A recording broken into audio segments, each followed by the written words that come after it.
जी गौतम हाँ, sir. Good evening, good afternoon Gaurav ji. नमस्कार।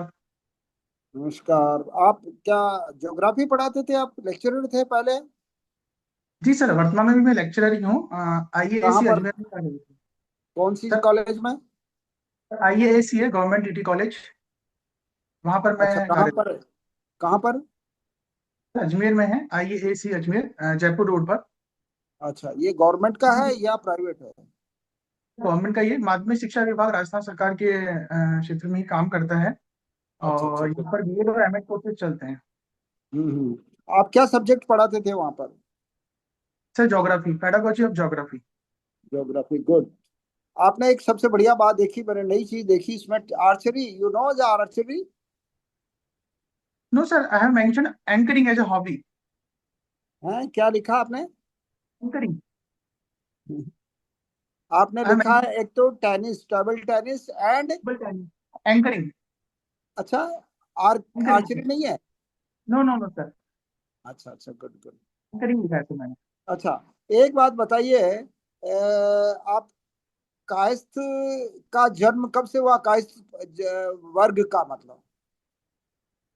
Sir, 7वीं से 8वीं शताब्दी के मध्य एक स्मृति है हमारी, याज्ञवल्क्य की स्मृति, उसमें सर्वप्रथम काव्य का एक जाति के रूप में उल्लेख मिलता है।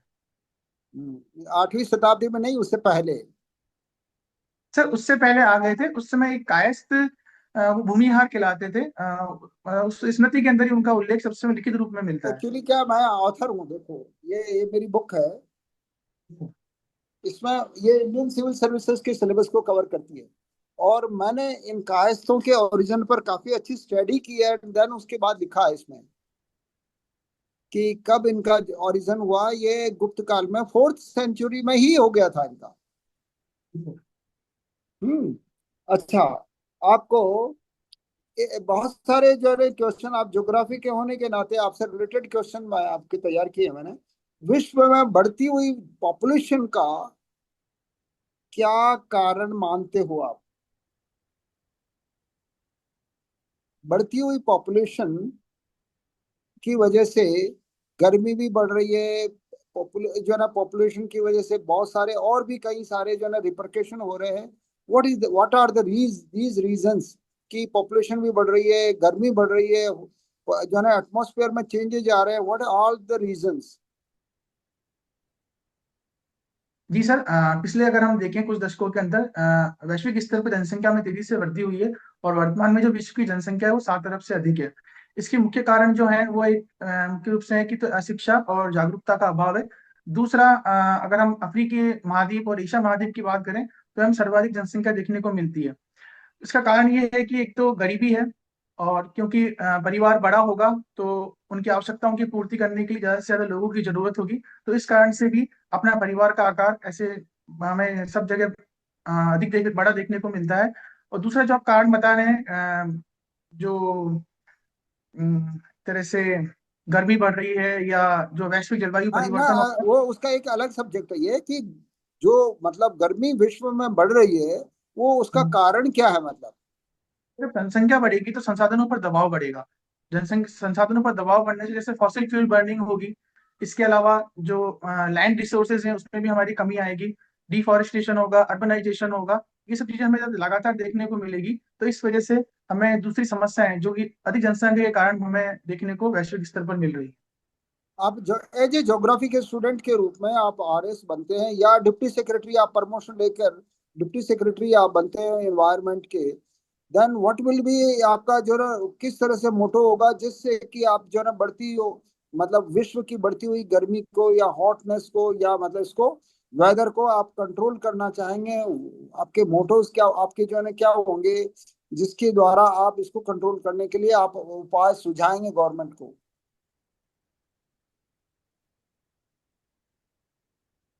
सर, मेरा मुख्य फोकस ये रहेगा कि समस्या जहाँ पर ज्यादा है वो क्षेत्र कौन कौन से हैं उनको टारगेट करना। और वहाँ के लोगों की जनसंख्या अगर जहाँ जहाँ पर ज्यादा है तो उसके कारणों को जानना सबसे पहला हमारा मुख्य उद्देश्य रहेगा। ये जानने के पश्चात जैसे मान लीजिए अगर वहाँ पर फॉसिल फ्यूल बर्निंग ज्यादा है तो मैं ये पॉलिसी की तरफ फोकस करूंगा कि वो रिन्यूएबल सोर्सेज जो है, नवीनीकरण संसाधन है, उनका उपयोग ज्यादा से ज्यादा करें।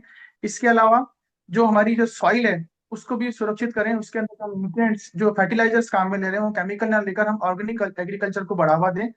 और इसके अलावा जो हमारे वाटर रिसोर्सेज हैं उनको भी हम रिसाइकिल करें। और सब सब सर्वाधिक जोर इस पर रहेगा, जो हमारे एनवायरनमेंट के अंदर 3R कॉन्सेप्ट चलता है, रिड्यूस, रिसाइकिल और रीयूज, इसको एक तरह से प्रैक्टिकल स्तर पर हमें लागू करने का प्रयास करूंगा। अफ्रीकन देशों में पॉपुलेशन आपके मानव ज्योग्राफी होगी ना, है आपकी थी ना जो मानव ज्योग्राफी, यस तो सर है। अफ्रीकन कंट्रीज में पॉपुलेशन की या जन्म दर ज्यादा है और यूरोप अमेरिका में इनमें कम है। व्हाट आर द रीजन, क्या रीजन है जिसकी वजह से आप ये मानते हो कि ये जो है ना जिसकी वजह से ऐसा हो रहा है मतलब। सर इसको हम देख सकते हैं कि जो अफ्रीकी जो समुदाय है वो ज्यादातर अर्थव्यवस्था के प्राथमिक क्षेत्र के अंदर कार्यरत है। यानी उनका जो मुख्य व्यवसाय है कृषि और खनन है। जब जहां पर कृषि और खनन यानी जब प्राथमिक क्षेत्र की गतिविधि ज्यादा होती है तो वहां पर जनसंख्या का स्तर जो है या जनसंख्या वृद्धि हमें ज्यादा देखने को मिलेगी। जबकि अगर हम यूरोपीय समुदाय की बात करें तो ज्यादातर वहां पर द्वितीयक और तृतीयक क्षेत्र यानी एक तरह से जनसंख्या संक्रमण की ओर गुजर चुकी है, जिसके कारण वहां पर लोग अर्बनाइज सेक्टर के अंदर आ चुके हैं। वे जानते हैं कि सीमित परिवारों का क्या महत्व है, और अगर सीमित परिवार होगा तो वो उनको एक क्वालिटी एजुकेशन, क्वालिटी हेल्थ और क्वालिटी जिस तरह से रखते हैं क्वालिटी ऑफ लाइफ वो प्रोवाइड कर सकते हैं। तो ये बेसिक अंतर अगर हम जाएं तो हमें शिक्षा पर मिलता है और अवेयरनेस पर जाकर देखने को मिलता है। एक क्वेश्चन आपके लिए बहुत इंपॉर्टेंट है आपका ज्योग्राफी के स्टूडेंट होने के नाते, कि अमेरिका का ईस्टर्न पार्ट और वेस्टर्न पार्ट दोनों ही, ये पूरा मतलब ये ग्रीनलैंड है, मतलब कनाडा है, और अमेरिका का ये जो न्यूयॉर्क का पार्ट है इनमें, जबकि बहुत ठंडा रहता है और वहां पर स्नोफॉल होती रहती है, लेकिन ओशन समुद्र जो है ना वो उसमें जो है ना वहाँ मतलब आइस नहीं मेल्ट नहीं मतलब बर्फ नहीं जमती वहां पर। व्हाट इज द रीजन, उसका क्या रीजन है वहां पर, ऐसा क्यों होता है कि वो पानी सदा मतलब जिसमें शिप्स आते रहते हैं कभी जमता नहीं है वो। सर अगर हम अमेरिका की पूर्वी तट की बात करें तो इसका सीधा सा लिंक है ओशियन करंट से है। नॉर्थ से आने वाली जो गल्फ स्ट्रीम करंट है और जो साउथ से आने वाली, sir I am not getting the, I think Labrador current है, कि दोनों जहां मिलती हैं वहां पर कंपेटिवली टेम्परेचर कम पाया जाता है। अगर टेम्परेचर में आधे से 1 डिग्री सेल्सियस का भी फर्क हो तो हमें वहाँ साल भर स्नोफॉल देखने को नहीं मिलता है। विश्व प्रसिद्ध जो एक तरह से फिशिंग सीजन है, डॉगर बैंक है, इसके अलावा और भी जो बैंक है, यहाँ पर फिशिंग भी बहुत बड़े पैमाने पर की जाती है। इस कारण से यहाँ पर स्नो देखने को नहीं मिलती है और इनके जो तट हैं लगभग 365 दिन खुले रहते हैं। Good good good good. Bharat में बढ़ती जनसंख्या को आप किस तरह से नियंत्रण करना चाहेंगे, क्या ये भारत की बढ़ती जनसंख्या भारत के लिए अच्छी है या इसको नियंत्रित करना बहुत जरूरी है। सर अगर हम वैश्विक नजरिए से देखें तो जहाँ यूरोपीय देश है, चाइना है और जो जापान है, यहाँ पर डेमोग्राफिक डिविडेंड नहीं है। जबकि हम भारत पर नजर डालें तो भारत के लिए जो डेमोग्राफिक डिविडेंड है, यानी यहाँ पर जो 15 साल से लेकर 60 साल तक के जो व्यक्ति हैं इनकी अधिक संख्या है। यदि हम इनके स्किल डेवलपमेंट पर जोर दें तो निश्चित रूप से हमारी जो ये चुनौती है जनसंख्या वृद्धि है, हमें अवसर के रूप में बदल सकते हैं। हमारी जो राष्ट्रीय शिक्षा नीति भी है वो वोकेशनल एजुकेशन पर बहुत जोर देती है। तो यदि हम इसके स्किल पर काम करें और एक तरह से हम जॉब सीकर से जॉब क्रिएटर बने तो निश्चित रूप से हमारी जो बढ़ती हुई जनसंख्या वृद्धि है वो निश्चित रूप से भारत को एक विकसित राष्ट्र के रूप में लेके जा सकती है। चलिए मैं ये सारे रिव्यू अभी थोड़ी देर में रिव्यू करता हूँ आपके खाने। Neanderthal, what are the Neanderthal. जी सर, जो वर्तमान में जो आधुनिक मानव है होमोसेपियंस, उनके ये पूर्वज हैं निएंडरथल मानव। ये कहाँ इनका पता चला था सबसे पहले। सॉरी सर, मैं अभी रिकॉल नहीं कर पा रहा हूँ। अच्छा अच्छा। भारत में आदिम आदिवासी कहाँ पाए जाते हैं, आदिम या आदिवासी लोग जो कि अ, अभी भी उसी स्थिति में जैसे कि वो उस पीरियड में थे, स्टोन एज जैसे, वो कहाँ पाए जाते हैं। सर अगर हम दक्षिण भारतीय राज्य तमिलनाडु की बात करें तो वहां पर टोडा जनजाति रहती है। टोडा जनजाति को हम इनकी जो बफेलो इकोनॉमी भी बोलते हैं, आज भी वो मुख्य रूप से जो भैंस पशुपालन है उस पर मुख्यतः फोकस रहते हैं। और उनके जो जीने का तरीका है वो भी आज वर्तमान में भी हमें एक तरह से प्रिमिटिव देखने को मिलता है। अच्छा चलिए, अभी आपका रिव्यू कर लेते हैं साहब। सबसे बढ़िया बात तो ये लगी कि यू बिल्कुल एकदम रेडी होके आया हो, ऐसा लग रहा है थैंक कि यू। सेम फोर जो है मतलब इंटरव्यू के लिए आप तैयार हो क्या है, इट लुक्स नाइस। लेकिन एक एक निवेदन है आपसे कि ये वहां पर टाई की जरूरत नहीं है, अच्छा नहीं लगेगा, क्योंकि हमारा देश अलग तरह का है, वी आर नॉट इन मतलब वेस्टर्न कंट्री के लोग नहीं हैं।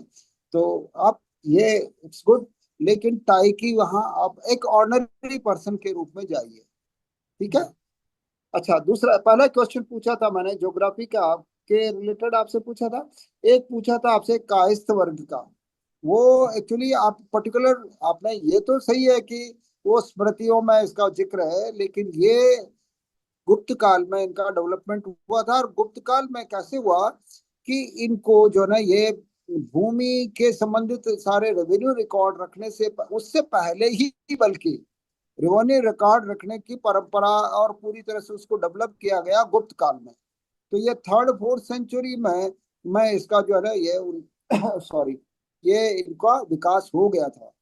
और फिर ये एक तरह से किस वर्ग में से थे, इनमें से कुछ लोग राजपूत थे, कुछ ब्राह्मण थे, कुछ वो मतलब महाजन थे। इस तरह से कई जो है ना वो वर्गों से मिलकर ये एक नई, क्योंकि उन्होंने जब वट आर एक एक ही जॉब कर रहे हो आप, जैसे you are following my point, कि जैसे आप जो है ना रेवेन्यू कलेक्शन का काम है आपके पास है, और दूसरा भी, तो आप लोगों ने उसकी जाति कुछ भी हो, लेकिन आपने ये सोच लिया कि हम तो एक ही जाति के हैं। तो ये इस तरह से एक नई जो है ना कास्ट का जन्म हो गया, मतलब यू आर फॉलोइंग ना, कि जो भी पहले वो अलग कास्ट का था या कास्ट वास्ट से रिलेशन नहीं है, यूं एक तरह से देखा जाए, जॉब कई सारे जो काम कर रहे थे, जैसे लोहकार होता है वैदिक काल में, तो लोहकार लोहे का काम करने लग गया तो उसको लोहकार बन गया या वो बन गया।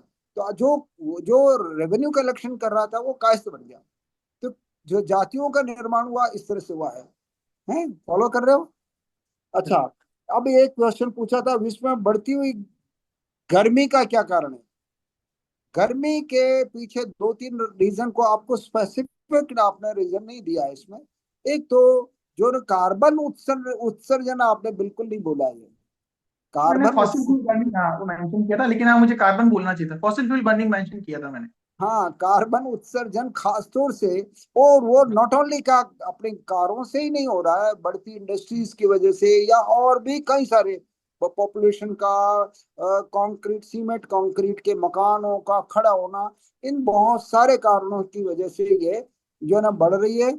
और ये विश्व के लिए बहुत अच्छा हितकर जो है ना मतलब ये मतलब जो स्थिति नहीं है। तो इसके बारे में आपसे पूछा था कि तो ये आपको पर्टिकुलर वर्ड यूज करना पड़ेगा, है कार्बन उत्सर्जन। एक क्वेश्चन पूछा था, आप दुनिया की बढ़ती हुई गर्मी को किस तरह से कंट्रोल करना चाहेंगे। तो आप ये तो खैर सत्य है कि आप अगर जैसे आप ये जवाब दिया, आपने इसमें पर्टिकुलर जवाब नहीं दिया था, पेट्रोल उत्सर्जन, ये पेट्रोल और डीजल की गाड़ियों को आपको कंट्रोल करना पड़ेगा जो रोड पर चल मैंने रही बोला रिन्यूएबल रिसोर्सेज का यूज करने पे, नवीनीकरण है। जो संसाधन, हाँ। रिन्यूएबल बोला था मैंने। अच्छा, बोला था क्या? ठीक है। चलिए। हाँ, पर रिसोर्सेज। ये इनको जो है ना आपको कंट्रोल करना पड़ेगा।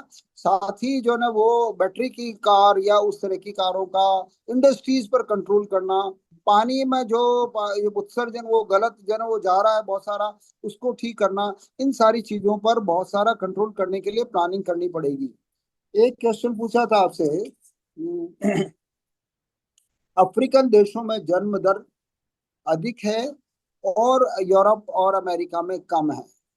तो आप वहाँ का एनवायरनमेंट का भी बहुत इम्पैक्ट है।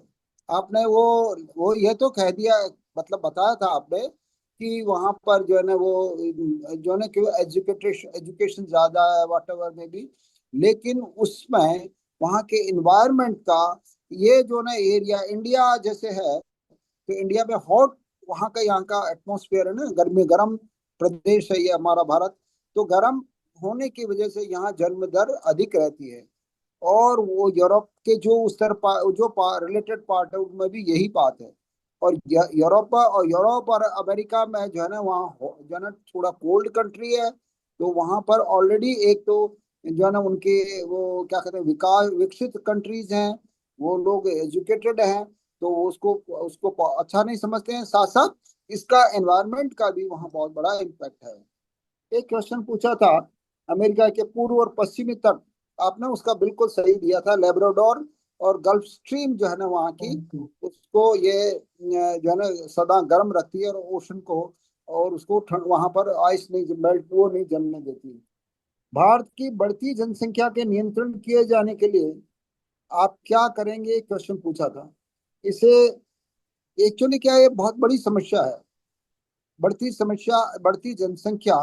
अभी हम लोग एक, आपने ये बताया था कि ये हमारे लिए विकास उसका जो है वो हो सकता है, लेकिन आपने देखा कुछ दिनों से देख रहे हो आप, ये क्वेश्चन मैंने क्यों आया बार बार, आपने देखा कि बंगाल में क्या हो रहा है, कहीं भी क्या हो रहा है।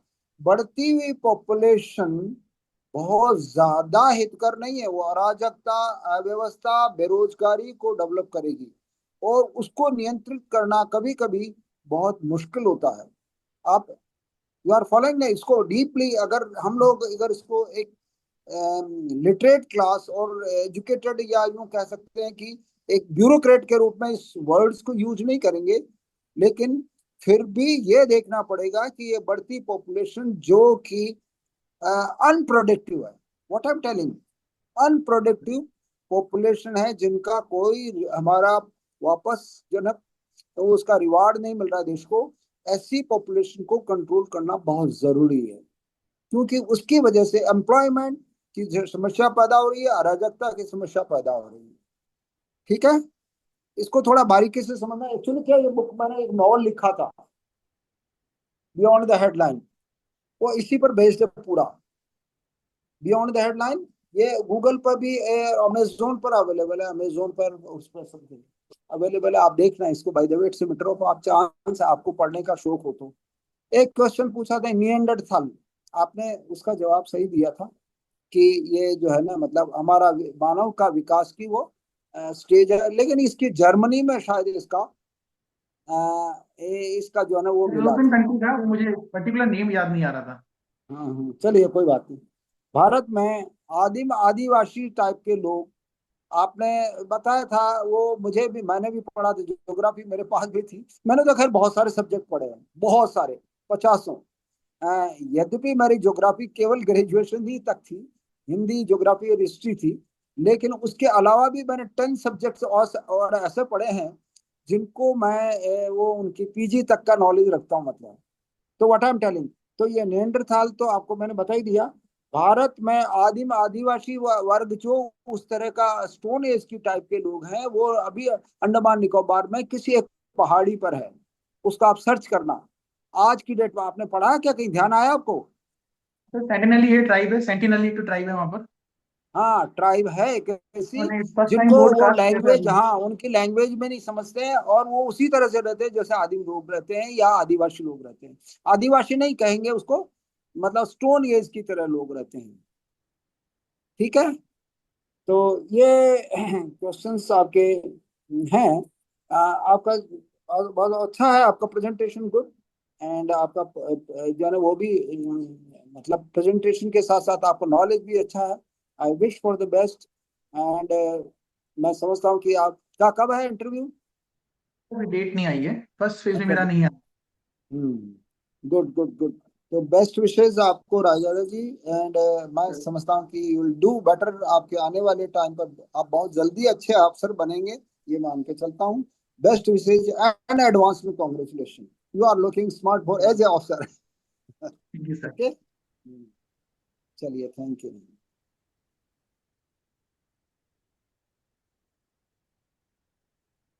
जी गौरव, आपको आवाज आ रही है मेरी? नमस्कार। नमस्कार। आप सबसे पहले एक ब्रीफ इंट्रोडक्शन दे दीजिए मुझे। सर मेरी स्कूलिंग 2005 में government senior secondary school Pisangan से पूर्ण हुई। तत्पश्चात 2009 में मैंने बीएससी बीएड और 2011 में मैंने ज्योग्राफी में पीजी किया। वर्तमान में मैं गवर्नमेंट आईएएसी अजमेर में लेक्चरर के पद पर कार्यरत हूँ। इसके अतिरिक्त मैं हमारे जिले के निर्वाचन सेल में एएलएमटी के रूप में तथा माध्यमिक शिक्षा बोर्ड की एकेडमिक सेल में भी अपनी सेवाएं दे रहा हूँ। मेरी हॉबीज एंकरिंग और टेबल टेनिस खेलना है। ओके। अच्छा, आप ऑलरेडी लेक्चरर हैं, शिक्षक रह चुके हैं, बहुत ही नोबल प्रोफेशन प्रोफेशन है। तो इसे छोड़कर क्यों आप इधर प्रशासन में जाना चाह रहे हैं? सर, शिक्षा विभाग में मुझे काम करते हुए लगभग 12-13 साल का समय हो चुका है। और मेरी ये पूरी जर्नी को मैं देखूं तो मैं समझ पा रहा हूँ कि मेरा जो कार्य क्षेत्र है वो बहुत ही सीमित रहा है। एक स्कूल के स्तर पर भी मैं अपने जो मेरी क्षमताएं हैं या जो मेरी जो अनुभव है उसका मैं प्रयोग कर पाया हूँ, जबकि जो सिविल सेवा का क्षेत्र है वो एक व्यापक क्षेत्र है। यहाँ पर मुझे अधिक रिस्पॉन्सिबिलिटी और अथॉरिटी के साथ काम करने का मौका मिलेगा। इस कारण से मैं यहाँ पर अपनी सेवाएं या इस तरह पर मैं अपना करियर बनते हुए देखना चाहता हूँ। मुझे तो ऐसा लगता है कि आप एक शिक्षा विभाग में एक बहुत ही अनुभवी आपने बहुत अनुभव कमा लिया है। 12 साल लगभग ले रह चुके हैं। तो आपका अनुभव वहां ज्यादा काम आएगा। बल्कि यहाँ पर तो आपको बिल्कुल नया हर बार आप देखेंगे कि आपको बिल्कुल नया यहाँ पर आने को मिलेगा, सीखने में बहुत टाइम लगेगा, बहुत रिसोर्सेज का वेस्टेज होगा। जबकि अभी जो आपने 12 साल लगाए हैं वो शायद ज्यादा काम के हो सकते हैं शिक्षा विभाग में। सर, शिक्षा विभाग में शिक्षक के रूप में कार्य करते हुए मैंने अपनी टीचिंग स्किल के साथ कम्युनिकेशन स्किल को इम्प्रूव किया है। और एक तरह से वो मुझे जनता के साथ जुड़ने में मदद करेगा। और इसके अलावा जो हम बालकों की भी जो एक तरह से मूल्यांकन कार्य है उसके कारण मेरी क्रिटिकल स्किल भी डेवलप हुई है।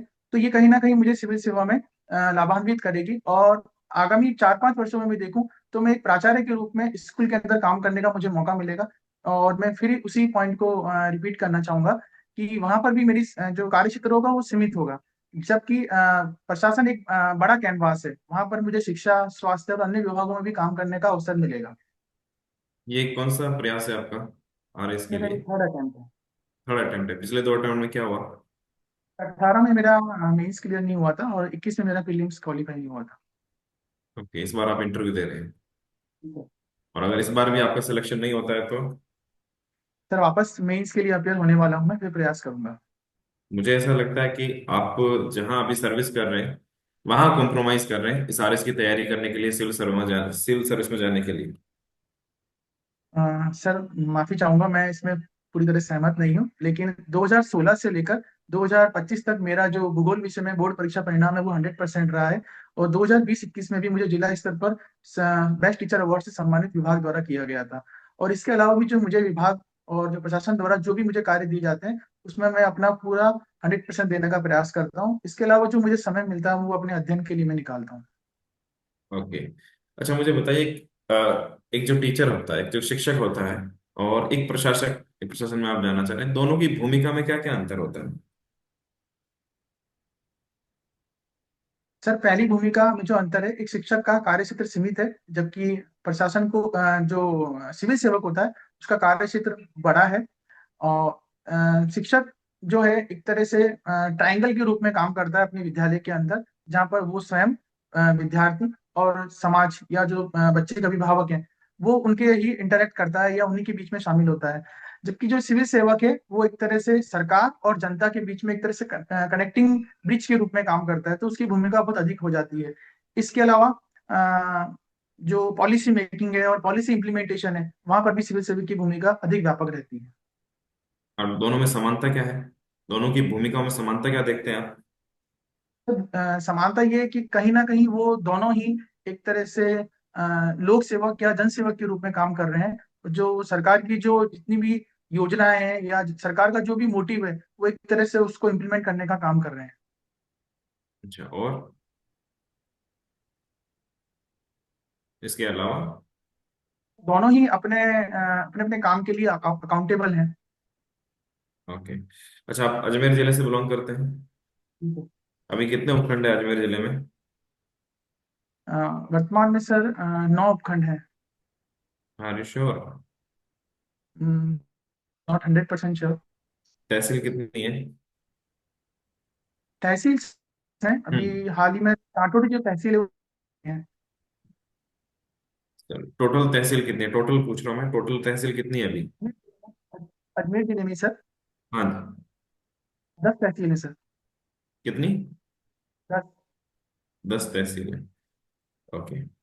अच्छा, ये अजमेर जिले की कुछ विशेषता बताइए मुझे कुछ।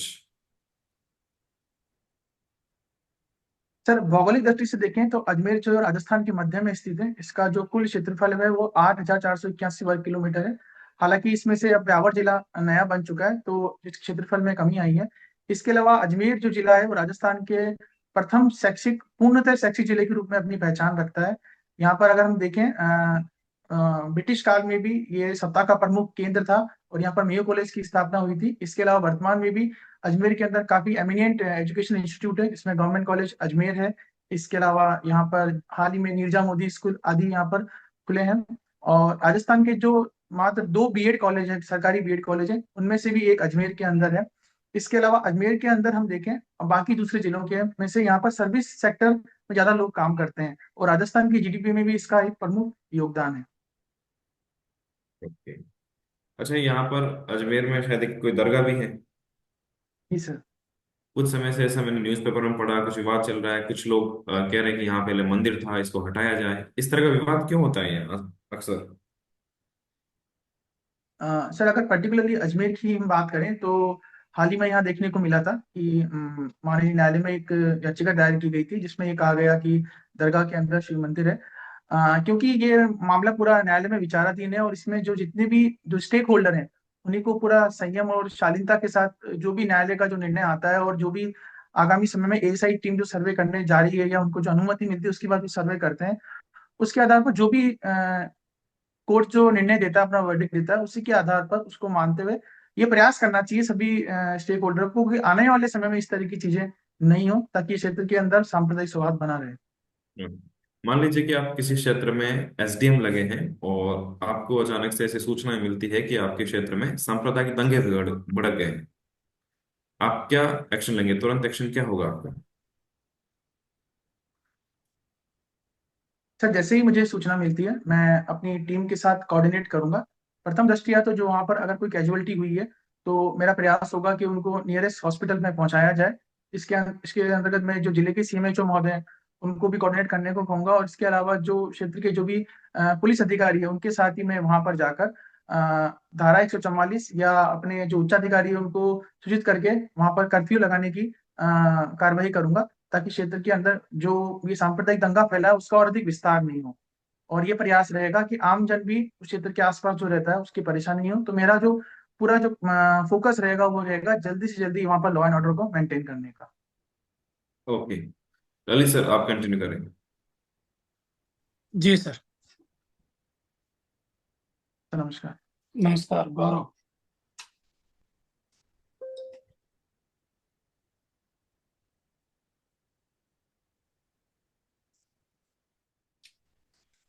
आज किसकी जयंती है गौरव जी? सर आज हनुमान जयंती है। जो हमारे मेवाड़ के महाराणा हनुमान सिंह, जिनको हम राणा सांगा के नाम से जानते हैं, उनकी भी जयंती है।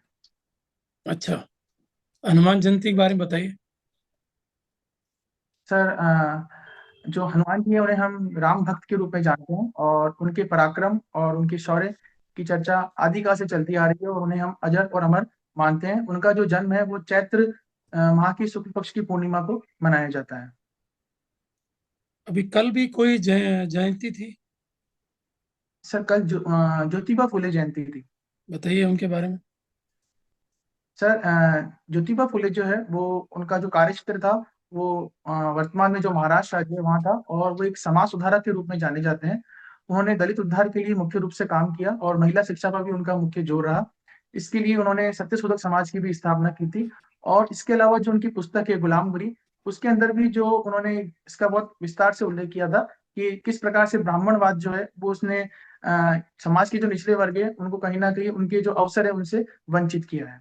तो हमें आज वर्तमान में भी हम उन्हें समाज सुधारक के रूप में जानते हैं। गुलामगिरी में जो भारत का पिछड़ा वर्ग है उसकी तुलना उन्होंने किसी अन्य देश से की है।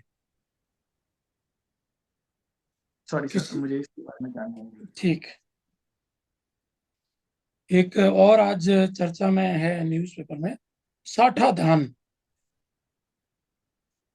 साठा धान पढ़ा है आपने? नहीं सर, सॉरी, मुझे इस बारे में ओके, जानकारी नहीं। ठीक है। कच्चा तीवू विवाद क्या है?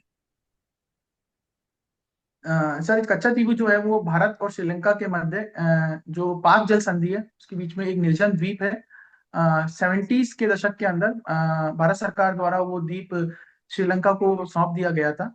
वर्तमान में भी जो भारतीय मछुआरे हैं जब वो फिशिंग के दौरान जब वो सीमा क्रॉस कर जाते हैं तो उनको श्रीलंका जो नेवी है उनके द्वारा या श्रीलंका जो सशस्त्र सेना है उनके द्वारा उनको हिरासत में ले लिया जाता है। तो भारत सरकार द्वारा वर्तमान में ये एक तरह से पब्लिक डोमेन में भी ये कहा गया है कि कच्चा द्वीप जो द्वीप है वो हमारा है, और इसे हमें ही वापस लाने का प्रयास हमारे देश पे करना चाहिए। जल संधि क्या होती है? सर जल संधि जो है वो एक नैरो और जो शैलो वाटर रीजन होता है, जो कि दो बड़े जो महासागर है या जो बड़ी जल राशि है उनको जोड़ता है। जैसे हम ओके। पाक जल संधि की बात करें तो ये जो है बंगाल की खाड़ी और हिंद महासागर को जोड़ती है। पाक वर्ड कहाँ से आया है? सर जहां तक मेरी जानकारी है, ये पाक जो है वो एक ब्रिटिश अधिकारी थे, उनके नाम पर ये पाक वर्ड आया है। राइट।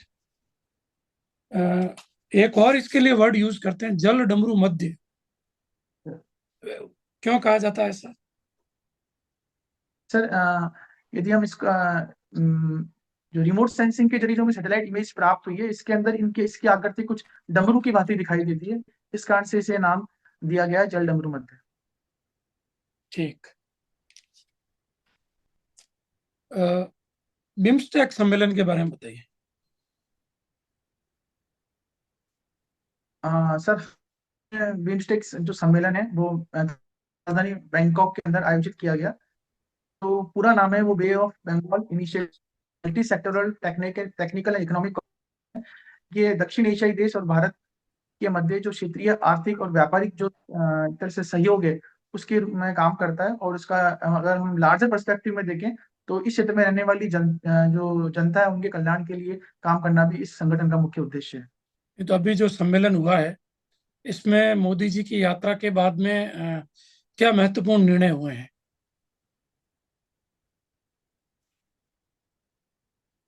या क्या महत्वपूर्ण ट्रीटी? सॉरी सर, मैं उससे अभी ओके ओके, सर अभी मैं अपडेट नहीं हूँ।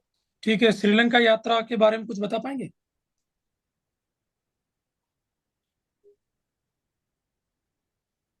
पीएम मोदी की श्रीलंका यात्रा बताएं। जी सर, तो क्या आउटकम रहे इसके बारे में भी अपडेट नहीं हूँ, सॉरी सर। ओके, ठीक। एक ये पंचायत एडवांसमेंट इंडेक्स, ये भी चर्चा में है इन दिनों। सॉरी सर, मुझे जानकारी नहीं है इसके बारे में। Okay okay okay. Repo rate कम हुई है, जी सर। बताएं। सर जो रेपो रेट है वो आरबीआई की एक तरह से मॉनेटरी पॉलिसी का हिस्सा है, एक तरह से मॉनेटरी टूल है जिसके द्वारा रेपो रेट को कम करने से हम मार्केट के अंदर लिक्विडिटी में वृद्धि होते हुए देखते हैं। हाल ही में 0.25% की रेपो रेट में कमी की गई है। अच्छा, और किन टूल से आरबीआई क्रेडिट कंट्रोल करती है? इसके अलावा और भी तो टूल्स हैं। जी सर, बैंक रेट है, रेपो रेट है, एसएलआर है। इसके द्वारा भी आरबीआई जो है मार्केट के अंदर लिक्विडिटी को कंट्रोल करती है। एक एमएसएफ भी होता है, जी सर, मार्जिनल स्टैंडिंग फैसिलिटी है, क्या इसके होता द्वारा। है? सॉरी सर, अभी ठीक। एग्जैक्टली मुझे पता नहीं। एक योजना अभी डिस्कशन में रही है, काफी न्यूज़पेपर में आया नाम, राष्ट्रीय खाद्य सुरक्षा योजना, जी सर। बता पाएंगे? सर राष्ट्रीय खाद्य सुरक्षा जो मिशन है वो एक तरह से सरकार द्वारा जो गरीबी रेखा से नीचे रहने वाले लोग हैं उन्हें मुफ्त खाद्यान्न उपलब्ध कराया जाता है। नाम कौन जोड़ता है इसमें? ठीक है। इसमें हाँ, सर तहसील स्तर पर तहसीलदार द्वारा जो राशन कार्ड बनाए जाते हैं उनमें भी उसमें उल्लेख किया जाता है। कंफर्म हो आप? सॉरी सर, कंफर्म नहीं ठीक, हूँ। ठीक है। लास्ट क्वेश्चन मेरा, ये बताइए कि इस योजना में किन आधार पर अपात्र माना जाता है, अयोग्य माना जाता है कि आप उस योजना में शामिल होते हैं तो ये अपात्रताएं होगी? सर एक तो जो जो पॉवर्टी लाइन है उसका, यदि आप एपीएल है, अबव पॉवर्टी लाइन है, तो इस योजना का आप लाभ नहीं ले सकते। इसके अलावा यदि आप सब्सिडी का भी लाभ ले रहे हैं सरकार द्वारा, जो विभिन्न क्षेत्रों में सब्सिडी दी जाती है, यदि आप उससे भी लाभान्वित हो रहे हैं तो इस योजना के तहत आप पात्र नहीं हो सकते। ठीक जी, नरेंद्र सर रिव्यू करें। गौरव जी, सुन पा रहे हैं आप मुझे? ठीक है। कैसा रहा इंटरव्यू आपके हिसाब से? सर इसमें थोड़ा मेरा ड्रॉबैक है, अभी थोड़ा मैं ऑनेस्टली कहूँ तो केयरलेस हूँ, थोड़ा करंट अफेयर्स पे इतना फोकस नहीं कर रहा अभी। डेट नहीं कि सर ने जो श्रीलंका विजिट और जो बिम्स्टेक के बारे में पूछा, उसमें थोड़ा मुझे और अच्छे से जवाब देना चाहिए था। ओके, ठीक है। और सर एक दो जो योजनाएं थी उसमें भी सही से ठीक जवाब है, नहीं ठीक। दे पाया। ओके। ओवरऑल मुझे ठीक लग हाँ, रहा है। ओवरऑल बहुत अच्छा था। करंट अफेयर्स का बिल्कुल जो आप बता रहे हैं, जैसे करंट अफेयर्स को थोड़ा सा आप जरूर अच्छा करके जाए, है ना। वैसे तो आपको काफी कुछ नॉलेज है, और आपके सब्जेक्ट की तो बहुत अच्छी नॉलेज है। जो मैंने पूछे वो बहुत आपने जवाब अच्छे दिए। लेकिन हाँ, क्योंकि इंटरव्यू मेंबर्स, शायद आपका इंटरव्यू फर्स्ट ही होगा, ये है ना? इंटरव्यू आपने नहीं दिया अभी तक आरपीएससी में। हाँ, तो इंटरव्यू मेंबर्स आप लोगों की ज्यादा काफी एज वाले मेंबर्स होते हैं, उनको अखबार पढ़ने का बहुत शौक होता है, तो न्यूज़पेपर से काफी सवाल पूछते हैं। ठीक है, तो आप न्यूज़पेपर बहुत अच्छा पढ़कर ही जाए। बाकी ओवरऑल जो आपके सारे जो आपने जवाब दिए वो बहुत अच्छे हैं। आपकी बॉडी लैंग्वेज बहुत अच्छी है, कॉन्फिडेंस लेवल बहुत अच्छा है, और आपका नॉलेज का जो लेवल है, नॉलेज वर्सेटिलिटी जो मैं बोलूँ, यानी कि अलग अलग फील्ड में जो मल्टी डायमेंशन आपका नॉलेज है, वो बहुत अच्छा है ओवरऑल। मतलब सारा एज होल इंटरव्यू मैं कहूंगा कि ये बहुत अच्छा आपका इंटरव्यू था। मैं आपको अलग से रिव्यू भी आपको पर्सनली भेज दूंगा व्हाट्सएप पे, एक बार आप मुझे मैसेज करना। मैंने 8-10 पॉइंट्स पे आपको ग्रेडिंग की है कि कौन कौन से पॉइंट्स पर। ठीक है, ओवरऑल सारा अच्छा है, कोई बहुत ज्यादा कमी नहीं है। बस आपको जो करंट अफेयर्स है उस पर थोड़ा सा वर्क करना। इस इंटरव्यू में मुझे थोड़ा सा जो दिखाया, मैं आपको बता देता हूँ। जैसे अभी लास्ट में आपका इंटरव्यू बॉडी लैंग्वेज फिर से ठीक थी, बीच में आपने हैंड मूवमेंट शुरू कर दिए, वो इंटरव्यू में नहीं करना है। जैसे आप जब बता रहे हैं तो आप ये कर रहे हैं, फिर वापस ये कर रहे हैं, ये हैंड मूवमेंट जो है इंटरव्यू में आपको नहीं करने चाहिए। इसे ये, क्योंकि आप टीचर हैं, अभी आप टीचिंग कराते हैं आप। सर उसमें तो क्लास में रहता ही है। हाँ, तो ये जब तक एक्चुअल आप में क्या कि ये हैबिट जो है वहां से आई हुई है ना। तो सर मैं इंटरव्यू में अपन को एक थोड़ा सा, चीज में हाँ। आप अनुमति के लिए कुछ ऐड करना चाहूंगा। मैंने एक दो जगह मॉक दिए थे, तो उन्होंने मुझे कहा आप ऐसे एकदम स्ट्रेट होकर क्यों बैठे, थोड़ा हैंड मूवमेंट कीजिए। तो मैं फिर इसको थोड़ा अपने हैबिट में लेकर आया। ओके, बाकी मैं इंटरव्यू एकदम स्ट्रेट ही बैठा था। मुझे ये मुझे जो लगता है कि भाई जो आपका हैंड मूवमेंट हो रहा था वो थोड़ा सा ज्यादा है। ठीक है, जो उन्होंने, अगर आपने बिल्कुल स्ट्रिक्ट बैठे हैं तो वो एक, ऐसा भी नहीं कि हाँ वहाँ थोड़ा सा कर सकते, लेकिन अभी जो दिख रहे थे वो हैंड मूवमेंट ज्यादा है। उतने हैंड मूवमेंट भी नहीं होने चाहिए ना, वो थोड़ा सा एक नेगेटिव इंप्रेशन डाल सकता है। ठीक है, तो वो थोड़ा सा इसका कर सकते हैं। एक दो जगह जैसे यहाँ पर आपने जैसे अजमेर की विशेषताएं बताई, तो अलग अलग डायमेंशन में जैसे एक बहुत इंपॉर्टेंट डायमेंशन आप ले सकते हैं जो सांस्कृतिक विशेषताओं को लेकर, है ना। वो एक डायमेंशन में चाह रहा था जो शायद आया नहीं, जैसे अजमेर में। इसलिए मेरा अगला सवाल दरगाह को लेकर भी था। अजमेर में दरगाह भी है, तो पुष्कर भी है, तो नारायणी जैन मंदिर भी, तीनों का सांप्रदायिक सद्भाव वाला यहाँ पर हमें भी देखने को मिलता था। एक सांस्कृतिक विशेषता में आप इसको डाल सकते थे, ठीक है ना, वहां पर। और एक जैसे मैंने कुछ एक दो नेगेटिव क्वेश्चंस आपसे पूछे थे कि आप ऑलरेडी इतना सर्विस में आप हैं और तैयारी कर रहे टाइम वेस्ट, लेकिन उसका एग्जांपल्स के साथ आपने बहुत अच्छा जवाब दिया, वो बहुत इंप्रेसिव जवाब था। हाँ, तो ये जी सर। बहुत आपका इंटरव्यू बहुत इम्प्रेस करने वाला था। और ओवरऑल मैं कह सकता हूँ कि बस आप करंट अफेयर्स में थोड़ा सा अच्छा कर लीजिए, ओवरऑल आपका इंटरव्यू बहुत अच्छा जाने वाला है। तो wish you all the best, और बाकी मैं आपको रिव्यू और भेज दूंगा। Thank you. जी सर। गौरव जी, अ, जो पर्सनालिटी पार्ट है वो सर काफी डिस्कस कर चुके हैं। थोड़े से उत्तर बड़े होते हैं आपके, तो ट्राई करें कि वो पॉइंट आउट हो जाए। और हाथ का सर बोल ही चुके हैं कि वो हैंड एक्शन जो है, हो सकता है वो ऑनलाइन की वजह से हो रहा हो, तो वो कम हो जाए या बंद हो जाए। और एक जो कमी मुझे नजर आई है दो तीन उत्तर में, उत्तर अच्छे थे आपके, ओवरऑल गुड था, पर उत्तर मतलब आप अनुमान के आधार पर उसी ही विश्वास से बोलते हैं जिस विश्वास से आप राइट आंसर भी बोलते हैं। तो अगर आपको लगे कि आप कंफर्म नहीं है, जैसे आपने राष्ट्रीय खाद्य सुरक्षा योजना के बारे में बोला था, तो इसके उत्तर लगभग बाद वाले जो उत्तर आपने दिए दो तीन, वो बिल्कुल अनुमान के आधार पे आपने दिए हैं, पर वो सही नहीं है। जैसे इसमें कलेक्टर नाम जोड़ता है या विभागीय स्तर पे नाम जोड़े जाते हैं। और ये इसमें ये चर्चा में इसलिए है कि अभी गिव अप अभियान इसका चल रहा है, तो ये सब। हाँ, अपात्र का भी आपने बीपीएल वगैरह का बोला, ये अनुमान पे आधारित था। अपात्र में जैसे इनकी किसी संस्था में नहीं हो उनका, 1 लाख से अधिक पेंशन या कोई अर्निंग नहीं हो, ऐसे कुछ पॉइंट्स बनते हैं इसके।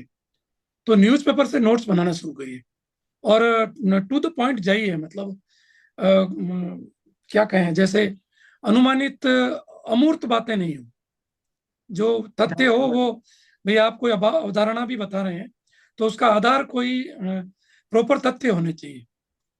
जैसे बिम्स्टेक का उत्तर आप एक दिया, दूसरे में आप रुक गए, तो बिम्स्टेक में जो प्रॉपर समझौते हुए हैं वो कुछ पॉइंट आपको पता होने चाहिए।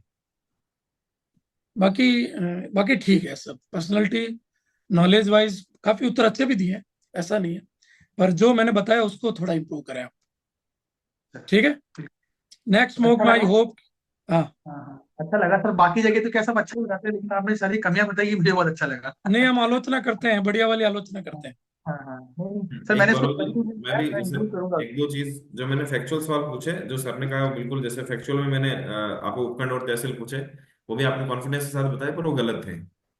ठीक है। सर तो वो नंबर सभी क्या सब चेंज हुआ है ना, तो वो सब मिसमैच हो रखा है, मतलब वो एग्जैक्टली हाँ, लिख के एक बार वो अगर रन ऐसा हो करना तो पड़ेगा। जो सर ने बताया ना कि आप अनुमान लगा सकते हैं, तो अनुमान के तौर पर बता सकते हैं। बाकी अगर थोड़ा सा डाउट हो तो आप सॉरी बोल सकते हैं। बाकी ओवरऑल बाकी इंटरव्यू आपका बहुत अच्छा। अच्छा, एक सर ने जो आपका डिस्कस हुआ, टाई पहन के जाना चाहिए या नहीं जाना चाहिए, है ना? तो आपने क्या मूड बना रखा है?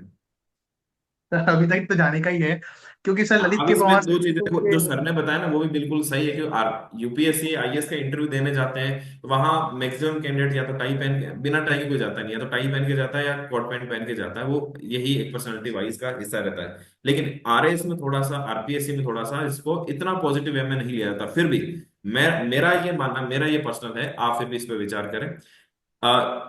कई कैंडिडेट्स जो ज्यादातर हिंदी मीडियम से होते हैं यहाँ पर, उनकी टाई पहनने में हैबिट नहीं होती। अगर आप हैबिट नहीं है और आप अनकंफर्टेबल महसूस कर रहे हैं तो अवॉइड करना चाहिए। लेकिन अगर आप कंफर्टेबल है और हैबिट में है तो आप पहन के जा सकते हैं। वो एक पॉजिटिव बॉडी लैंग्वेज में ही आएगा, है ना? तो अगर आप हैबिचुअल है और आपको अच्छा लग रहा है, आपकी पर्सनैलिटी आपको कॉन्फिडेंस दे रही है, ये टाई अगर पहनना आपको कॉन्फिडेंस दे रहा है ना, तो आप पहन के जा सकते हैं। वो एक पॉजिटिव बॉडी लैंग्वेज को करेगा आप। लेकिन कईयों के साथ क्या होता है कि पहन तो लेते हैं, अनकंफर्टेबल रहते हैं और अनकॉन्फिडेंट फील करते हैं, वहां वो नेगेटिव हो सकता है। आप इसमें टाइम बहुत अच्छे भी लग रहे हैं, कॉन्फिडेंट भी लग रहे हैं, सर ने शायद शुरू में तारीफ भी इसी के लिए कि आप बहुत अच्छे से आए ना, तो आप टाइम बहुत अच्छे लग रहे हैं। तो मेरे ख्याल से अगर आप रेगुलर पहनते हैं, हैबिचुअल हैं इसके, और आप कॉन्फिडेंट महसूस करते हो, तो आप पहन के जा सकते हैं। ऐसा कोई विशेष इशू नहीं है। और अभी अगर आता है तो जैसे अभी अप्रैल चल रहा है, अप्रैल मई के बीच में आ जाता है, तो इतना भी नहीं कि बहुत तेज गर्मी पड़ रही है और कोट कोट पहन के जाना थोड़ा सही नहीं रहता। बाकी टाई पहन के जा सकते हैं आप। कोर्स तो मैंने कैंसिल कर दिया था, विंटर्स में होते तो अलग चीज थी। हाँ बिल्कुल। सर अच्छा, मेरा अनुमान इसमें एक एक पॉइंट में बता रहा था, अगर आप किसी पॉइंट को लेकर अनुमान लगाते हैं तो उसकी परमिशन ले लीजिए पहले, कि सर मैं श्योर नहीं हूं, आप कहें तो मैं अनुमान लगा लेता हूँ, तो ओके सर। वो आपका एक अच्छा पॉइंट हो जाएगा इसमें। हाँ, आप कुछ पूछ रहे हैं? तो वो जो सर कह रहे थे टाई के लिए, आरपीएससी की तरफ से सर कोई ऑफिशियली ड्रेस कोड नहीं है, ये जो ट्रेंड चला आ रहा है उसके आधार पर ही हमने ये मान लिया है कि भाई टाई मैं कैरी नहीं करनी चाहिए, या कोई आरपीएससी की तरफ ऐसा से भी कोई ड्रेस ड्रेस कोड? कोड नहीं है। ऐसा आरपीएससी में जो भी मैं जो इंटरव्यू देने आते हैं उसमें दोनों तरह के कैंडिडेट्स आते हैं। कई टाई पहन के भी आते हैं, टाई नहीं पहन के भी आते हैं। विंटर्स में मैक्सिमम कैंडिडेट्स कोट पैंट पहन के आते हैं, कई उसमें टाई लगा कर, और जो कोट पैंट पहन के आते हैं फिर टाई लगा के भी जाते हैं। मैंने जब अपना इंटरव्यू दिया था तो मैंने प्लान किया था मैं कोट पैंट और टाई पहन के जाऊंगा, ठीक है, लेकिन वो विंटर का समय था और इंटरव्यू पोस्टपोन होते होते समर में हो गया, तो फिर मैंने ओनली नॉर्मल शर्ट और पैंट पहना। ज्यादातर शर्ट पैंट में आते हैं, टाई पहन के नहीं आते। लेकिन जो टाई पहन के कंफर्टेबल है, हैबिचुअल में है और कॉन्फिडेंट फील करते हैं, तो आपका कॉन्फिडेंस बढ़ाएगा। अगर आपको लग रहा है कि मैं टाई पहन के जाऊंगा मेरा कॉन्फिडेंस बढ़ाएगा, तो आपको पहन के जाना चाहिए। Thank you sir. जी सर,